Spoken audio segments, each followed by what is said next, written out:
When the baby was fully grown, the Last Supper with his disciples, he left them this final present. Peace I leave with you, my peace I give you. I do not give to you as the world gives. Do not let your hearts be troubled, and do not be afraid. So it probably wasn't exactly the honeymoon that she had always imagined as a little child.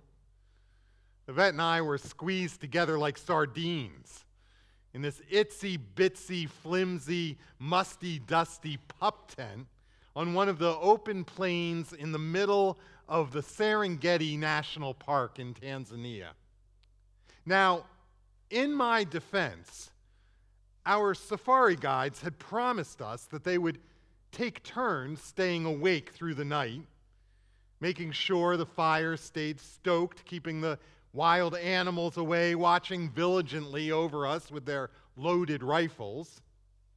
But most of you know about Yvette and my 16-month honeymoon backpacking around the world and how we had to try to save as much money as we could whenever and wherever we could. And so I guess it's fair to say that at $75 a day for the two of us, it certainly wasn't the fanciest safari in all of Africa. And these probably weren't exactly the best safari guides that money could buy. It wasn't very long after we had gone to bed that both of our guides fell sound asleep. They woke up a few hours later, freezing cold, the fire nothing more than a smoking pile of ashes. And so both of them naturally climbed into the Land Rovers, where they would be warmer and safer. They locked the doors and went back to sleep. I think it was about 2 a.m. when the lions came through. We could hear them calling to each other from either side of our little makeshift camp. We'd hear a couple of them going, "Humph," on one side of us, and then a few moments later, a few more responding, "Humph, humph," from the other side. We could tell that they were getting closer and closer until finally we could hear their soft, heavy paws crunching through the middle of our camp, poking around at our fire, our pots and pans, and our gear. Yvette grabbed my arm, and her eyes were wide as saucers as we lay there frozen still, terrified, straining to listen to each step. They finally moved on, but I think it was about 4 a.m. when we first heard the hyenas coming, moving closer and closer to our camp with their familiar, spine-chilling whoop, whoop. Now, I get it. Those of you who don't know, hyenas can look like cute, goofy dogs, but make no mistake, with some of the most powerful jaws in the entire animal kingdom, hyenas are among the most menacing and dangerous animals on the Serengeti Plain. Anyway, we heard them as they came into our camp, rummaged around the fire and poked around in our things. The next thing we knew, Yvette and I heard one of them just outside of our tent, pushing the zipper of our mesh vestibule open with its nose, and then coming inside and sniffing at our shoes right on the other side of our tent flap. A few moments later, he was at the side of our tent, sniffing at the paper-thin nylon wall just a couple of inches from my face. And as his cold, wet nose pressed against the tent, it bowed down until it was almost touching my cheek. I don't know if Yvette or I have ever been so scared in our whole lives. I stopped breathing. I don't know how long for. All I could hear was my heart pounding in my ears. Yvette began to cry. I think it's okay if I tell you all that. And I was trying to pantomime to her, shh, as the little hairs on the back of my neck stood straight up. And yet, as terrified as we both were, at the very same time, we were overcome with this incredible sense of awe and wonder at being so close to such raw, untamed power right there, just on the other side of that paper-thin veil. Well, the ancient Celtics used to talk about special holy places that they called thin places, certain sacred sites where the veil or the membrane between the human and divine worlds became so thin that it was almost as if you could reach right through and touch the very face of God. And although the term was first used to describe physical locations, places where people found it easier to step outside of themselves and catch a glimpse of the infinite, places like Stonehenge or the Hill of Tara or the windswept island of Iona. Over time, the term thin places was expanded to include not just physical locales, but special moments and rituals and experiences where the boundaries between this world and the next seemed to melt away, and where encounters with God was so much easier to experience. Moments, perhaps, like tonight. Because there is something about this night, isn't there? The night that God came pleading for our love on God's hands and knees.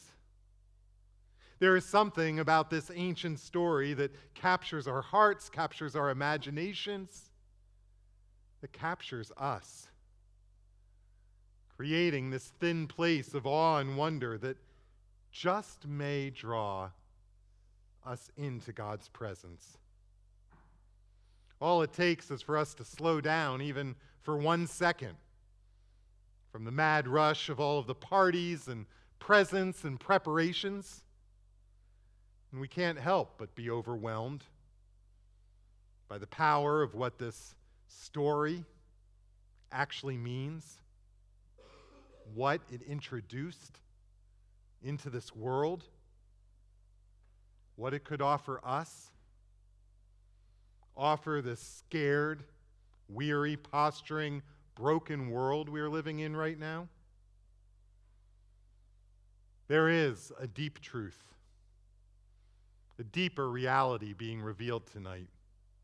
And somehow I think that we all know deep down that if we take it seriously, if we just let go and allow ourselves to surrender to it, if we could just reach through that paper-thin veil to touch it, it could change everything. Because this Christmas story that we tell again tonight begins with a certain kind of sacred longing, doesn't it? We all ache for something more, don't we? Something more than this world could ever provide. Something beyond ourselves, beyond anything that we could find in any mere human relationship. Tell me, do you ever wish that you could be a better husband, a better wife, a better parent, or friend, neighbor, or colleague, or classmate? Do you ever wish that you could do something about all of this craziness in our world right now? Wish that you could turn this underlying anxiety that we're all feeling into an unearthly kind of peace? To trade in this sorrow that we all have for a deep, unshakable joy? I don't want to mince words, especially on a night like tonight, because there is a deep truth just on the other side of that paper-thin veil. A truth that we spend so much of our lives ignoring, so much of our time and energy running the other way from. One Sunday after worship, a gentleman came through the line and he said, "Wow, thank you, Pastor. That was a great sermon and a powerful worship service. But I suppose it's back to the real world now." Ugh, are you kidding me? I wanted to grab him and shake him and say, "No, don't you believe that for 1 second. That is not the real world. This is the reality. This is as real as it gets. Out there is where everything gets distorted and warped and misconstrued. It's out there that we get distracted and sidetracked, that we forget who we are and why we're even here in the first place. That is the place that we run from distraction to distraction and start to believe that this precious life that we've been given, this irreplaceable gift of a certain number of years that we have left, is somehow supposed to be about striving and posturing and collecting degrees and positions and titles and wealth. It's out there that we keep ourselves so frantically busy that we honestly start to believe that we don't have enough time to even ask ourselves the most important questions in life. Questions like, what is actually important and what isn't? What's real? What actually matters in this life? Because there is a way that we were created to live. A way that we were intended to understand ourselves and our lives and our place in this world. There's a way we were meant to understand God and our relationship with God. There's a way that we were created to understand our relationship with others, to live together and treat one another in our families, in our communities, in our nation, and in our world. You and I, we were created and put on this earth to ask ourselves the fundamental questions that people have been asking themselves since the beginning of time. Do I believe that there's more to this world than just the things that I can see and touch and measure and feel? Is there more to the universe than that which I can see from my oh-so-limited perspective? Do I believe there's a reason that I am here on this earth?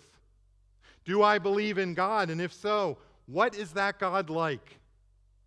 And what does he or she want from me? Want for me? I promise you, there are no better or more important questions that you should be spending your life asking and trying to answer than these. This is as real as it gets. This is what life is all about. And every day that we are not grappling with these all-important questions is just another day that we are wasting our time. A number of years back, the University of Pennsylvania conducted a psychological study on a phenomenon that's been dubbed the overview effect. Do you all know what this is? It turns out that a staggering number of astronauts who experience Earth from up in orbit report having overwhelming and transformational feelings of awe and wonder as they look back down upon our planet. They interviewed astronauts from all over the world and found that they all described very similar feelings of being overwhelmed not just by the vastness of space, but by the unity, hope, and connection of all human beings. Looking back at the earth from outer space, they sensed a deeper thread that binds us all together. They may not have named it as such, but what they were all describing is this paper-thin veil. So you tell me, is what all those astronauts are experiencing, is it more or less real than what we experience down here during our daily grind? Are astronauts somehow simply more susceptible to sappy sentimentalism? Or is that one of those thin places inviting us to explore what is most real in this life? Can I ask you a personal question? What are you doing here tonight? Because I believe with all my heart that whatever other reason you may give, I believe God has brought you here to invite you to take a closer look at the most real things in the universe, the most real things in this life, to reach through that paper-thin veil and to touch the very face of God. To ask yourself, what is my next step in my own spiritual journey? My next step toward God, my next step toward the bigger reality, toward life the way it was supposed to be lived. Because whether you fully understand it or not, no matter where we find ourselves tonight, where we are or aren't on our own lifelong spiritual journey, we are spiritual beings. And there is always a next step for each of us. There is a gentle presence here tonight. A child crawling across the universe on his hands and knees, reaching up, begging to be picked up and held. And if we allow ourselves to reach down through that paper-thin veil and pick him up, if we're willing to gaze into his eyes and hold him close to our hearts, his love will disarm us.